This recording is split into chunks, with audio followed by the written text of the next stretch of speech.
I went to grad school, we graduated school, and I didn't want to get a real job. And I went to the back door of what was then Crowbar. I knocked on the door until they gave me a job, literally.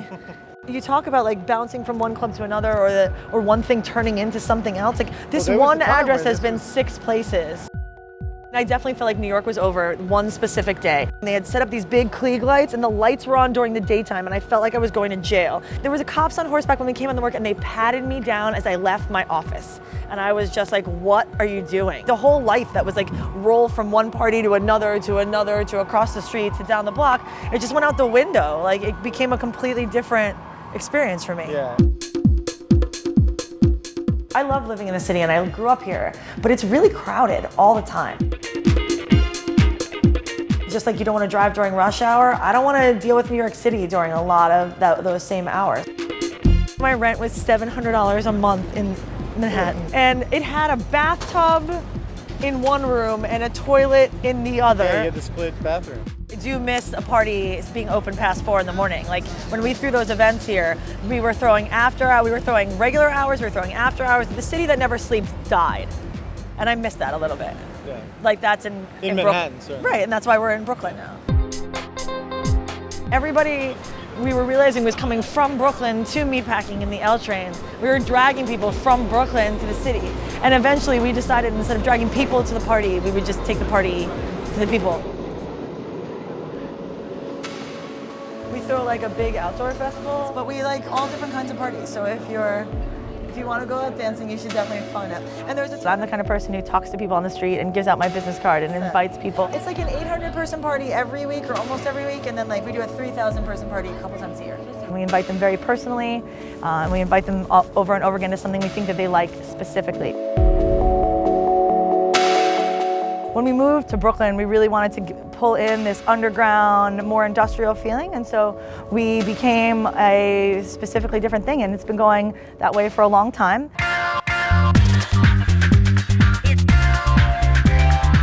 Getting people to come to Brooklyn, I think, was easier for people than we thought. We started to build these events out in this industrial loft. The first night, we expected 300 people and we got 600 people. And the second night we expected 600 people, we got 800 people. We've been really excited to bring people in through music and through events. The warehouse that we're turning into our nightclub was a functioning metal manufacturing warehouse. Someone's going to buy that spot sooner or later.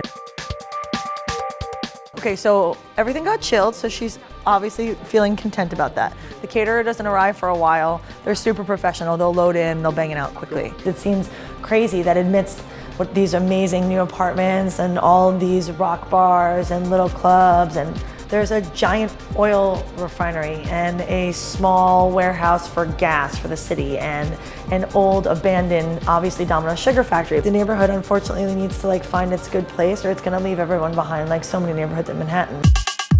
Verboten's been around for like 7, almost 8 years.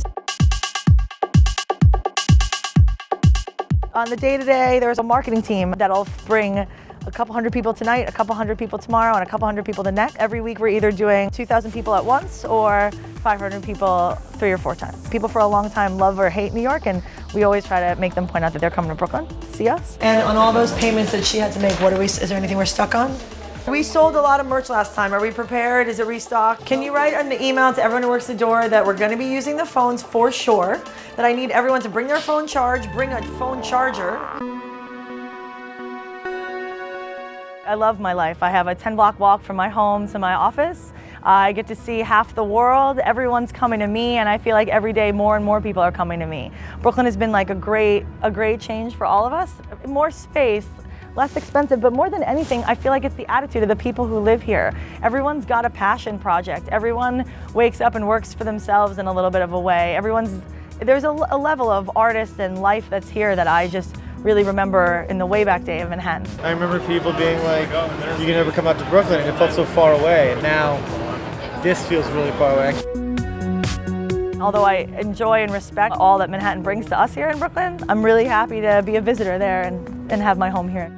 The whole joy of Brooklyn is that there's a lot of great people doing similar things. We're trying to bring new culture to this city that means so much to us. And so I feel totally lucky. I hope when I look back on it, I'm part of a really great music movement at a really amazing time.